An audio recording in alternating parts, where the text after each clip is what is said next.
বিচার ব্যবস্থা সহজ করতে উপজেলা পর্যায়ে অধস্তন আদালতের প্রয়োজন রয়েছে বলে মত দিয়েছেন রাজনৈতিক দলগুলো, তবে সব উপজেলায় নয়। সোমবার রাজধানীর ফরেন সার্ভিস একাডেমিতে জাতীয় ঐক্যমত্য কমিশনের সাথে রাষ্ট্র সংস্কারের আলোচনায় অংশ নিয়ে এ মত দেন তারা। বৈঠকে ঐক্যমত্য কমিশনের সহসভাপতি ডক্টর আলী রিয়াজ বলেন, রাজনৈতিক দলগুলোর মতামত ও আকাঙ্ক্ষাকে গুরুত্ব দিয়েই ঐক্যমত্য তৈরির চেষ্টা চলছে, কোনো কিছুই চাপিয়ে দেওয়া হচ্ছে না। আরও জানাচ্ছেন সাইরাস মাহমুদ। রাষ্ট্র সংস্কারে সোমবার সকালে রাজধানীর ফরেন সার্ভিস একাডেমিতে রাজনৈতিক দলগুলোর সাথে দ্বিতীয় পর্যায়ে 10ম দিনের মতো আলোচনায় বসে জাতীয় ঐকমত্য কমিশন।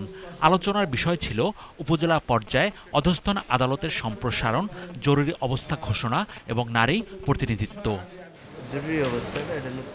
সূচনা বক্তব্যে কমিশনের সহসভাপতি ডক্টর আলী রিয়াজ বলেন, কিছু বিষয় আলোচনার অগ্রগতি হয়েছে, কিছু বিষয় আলোচনা চলছে, কোনো কিছুই চাপিয়ে দিচ্ছে না কমিশন।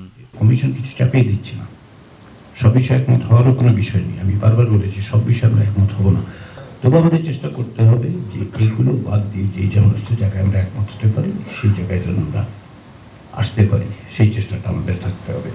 আলোচনায় উপজেলা পর্যায়ে অধস্তন আদালতের সম্প্রসারণের পক্ষে মত দেয় রাজনৈতিক দলগুলো। উপজেলা আদালতসমূহ বিকেন্দ্রীকরণের বিষয়ে একমত পোষণ করা হয়েছে, তবে দিয়ে যে বিষয়গুলো সুনির্দিষ্ট করে দেয়া হয়েছে, যেমন জেলা সদরে অবস্থিত উপজেলাসমূহ উইদিন ব্র্যাকেট সদর উপজেলায় আদালত প্রতিষ্ঠার প্রয়োজন নেই। উপজেলা পর্যায়ে আদালত স্থানান্তর করা, সম্প্রসারণ করা এবং দোরগোড়ায় বিচার পৌঁছে দেওয়ার ব্যাপারে আমরা ঐকমত্যে পৌঁছেছি। জন আকাঙ্ক্ষা তৈরি হয়েছে। ইনসাফ সুশাসন নিশ্চিত করতে হলে জনগণকে সুবিচার দিতে হবে, হয়রানি বন্ধ করতে হবে। এই জন্য বিচারকে জনগণের দোরগোড়ায় পৌঁছাতে হবে। আদালতের বিকেন্দ্রীকরণ, বিশেষভাবে উপজেলা পর্যায় পর্যন্ত আদালত নিয়ে যাওয়াটা অত্যন্ত জরুরি। মানুষের দোরগোড়ায় বিচারের ব্যবস্থাপনা নিয়ে যেতে হবে, মানুষেরা সহজে বিচার প্রাপ্তি করতে পারবেন, এটা নিশ্চিত করা আমাদের সকলের দায়িত্ব। 10ম দিনের বৈঠক শেষে বিস্তারিত তুলে ধরেন জাতীয় ঐকমত্য কমিশনের সহসভাপতি ডক্টর আলী রিয়াজ। আজকের আলোচনা অত্যন্ত সফল আলোচনা হয়েছে। আজকের আলোচনার মধ্য দিয়ে আমরা বেশ কিছুটা পথ অগ্রসর হতে পেরেছি।